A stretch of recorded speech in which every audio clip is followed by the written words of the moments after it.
Europe 1, il est 8h35, la revue de presse. Natacha Polony, bonjour Natacha. Bonjour Thomas, bonjour Julie, et bonjour à tous. Ce matin, une de vos journaux, certains paient la facture et d'autres aimeraient bien éviter. La facture, c'est celle que les juges de Lille vont présenter à Dominique Strauss-Kahn. Libération, procès du Carlton, mauvaise passe. Et puis, il y a ces Grecs qui voudraient bien qu'on efface leur ardoise, justement. Le Monde, l'Europe cherche la réponse à l'effet de Tsipras. Les Échos, dette, la Grèce veut jouer sur les fractures de l'Europe. L'Opinion, crise grecque, le périlleux jeu d'équilibre de Hollande et l'humanité face à l'intox, la vérité des prix sur la dette grecque. Alors, il y a la Grèce, mais il y a aussi la politique chez nous. Oui, le Figaro résume en une partie du message. Législative partielle, sévère avertissement pour l'UMP. Pour le reste, on le trouve sous la plume de Philippe Vaucan dans le Républicain Lorrain. Divine surprise pour l'exécutif, le PS a tenu le choc. Mais d'autres tempèrent immédiatement les ardeurs. S'il est important de souligner que le PS a mis fin à la spirale de défaites dans les partiels depuis 2012, rappelle Jacques Camus dans La Montagne, il perd tout de même beaucoup de voix dans une circonscription ouvrière où Moscovici avait fait 41% des voix au premier tour en 2012. Calmons les ardeurs des optimistes, ajoute Jean-Pierre Lacan dans Le Midi Libre. L'hirondelle qui a survolé le Doubs dans les bourrasques de neige dimanche n'annonçait sûrement pas le printemps. Les deux grands vainqueurs de cette première manche, c'est d'abord le parti de l'abstention, c'est ensuite la candidate FN. Une candidate dont le Parisien nous raconte la soirée au milieu des journalistes, dans la cuisine du pavillon du conseiller régional FN à Alenjoie, 800 habitants. Et les SMS de l'état-major du parti pour lui dire de ne pas répondre aux interviews devant la pancarte « Place de l'apéro » accrochée au buffet. Mais ce qui passionne la presse ce matin, c'est surtout la déflagration annoncée. Celle de l'UMP, de nouveau tiraillée entre le pragmatisme du nini et les proclamations des spécialistes du cordon sanitaire.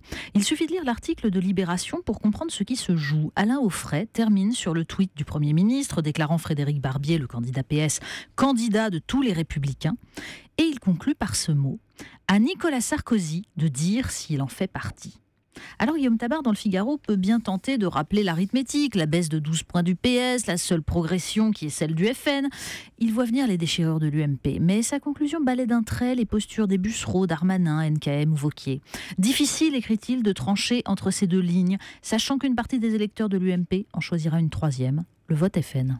On parle donc beaucoup de la tournée des Grecs en France en ce moment. Mais oui, tous les journaux commentent cette tournée du ministre grec de l'économie, Yanis Varoufakis, entre ceux qui s'étranglent, comme Luc de Barochès dans l'Opinion, devant les tentatives de renégociation de la dette grecque, et qui veulent voir la France se ranger du côté des pays prêteurs, demandant avec l'Allemagne de faire payer jusqu'au bout les irresponsables cigales, et ceux qui soulignent la tentative du gouvernement français pour exister en jouant les intermédiaires.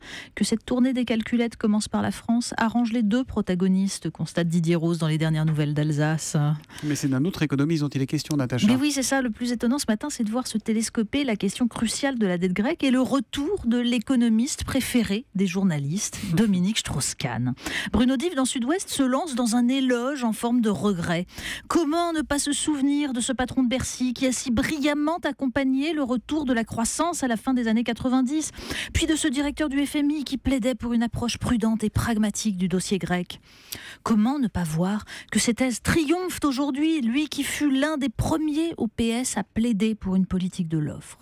Triompher est un grand mot, sauf à considérer que la politique actuelle du gouvernement serait un triomphe. Mais ces considérations permettent d'oublier celles beaucoup plus sordides qui accompagnent la description des mœurs de l'ancien patron du FMI et les rapports hommes-femmes surtout qu'elle nous raconte. Cette affaire, écrit Jean-Marc Chevauché dans le Courrier Picard, concerne une fois de plus l'humanité. On constate là aussi comme le milieu des affaires, de l'entreprise, de la finance est avant tout celui des mecs, des types tout fiers de pisser debout qui agitent leur babale devant celles qu'ils voient en chienne. DSK, à lire ses commentateurs, serait le témoin d'un monde ancien qui n'aurait pas compris que le respect des femmes fait partie désormais du comportement minimal. Oui, la modernité, c'est d'être de droite en économie, mais d'y ajouter le féminisme. Revoilà le clonage. Et faut-il cloner tout le monde ? Oui, ça c'est un autre aspect de la modernité. On le trouve dans ce reportage de Libération sur un personnage hallucinant, Wang Woo-suk, scientifique coréen adulé puis conspué pour avoir prétendu cloner des êtres humains avant d'être convaincu de falsification. Et qui s'est reconverti du coup dans le clonage commercial de chiens pour des riches propriétaires malheureux d'avoir perdu leurs compagnons. C'est un business énorme. Une sorte de fabrique à fantasmes totalement délirante et légèrement effrayante, puisque le brillant scientifique prétend désormais ressusciter des espèces disparues comme les mammouths avant de se lancer bien sûr de nouveau dans le clonage humain. On termine avec le carnet pas celui du Figaro, celui de The Australian. Oui, ce journal australien a provoqué une polémique énorme là-bas, en commençant la nécrologie de la célèbre auteure des Oiseaux se cachent pour mourir, morte le 29 janvier, par ces mots. Colleen McCullough, l'écrivaine la plus populaire d'Australie, avait un charme unique. Peu séduisante et en surpoids, elle était cependant chaleureuse et pleine d'esprit. Alors une journaliste a rappelé à cette occasion la nécrologie de la scientifique Yvonne Brill, à l'origine d'un système de propulsion pour garder les satellites de communication en orbite, qui a donc la nécrologie dans le New York Times en 2013. Elle faisait un super bœuf stroganoff, a suivi son mari dès qu'il changeait de poste et a arrêté de travailler pendant 8 ans pour élever ses 3 enfants. Pour une scientifique, c'est un peu embêtant. Du coup, certains s'amusent partout en Australie à imaginer des biographies délirantes. Alors on peut s'y mettre aussi, amateur de parties fines et de pratiques brutales, mais tellement brillant, il fut aussi célébré comme le futur président de la République française, avant un léger accident.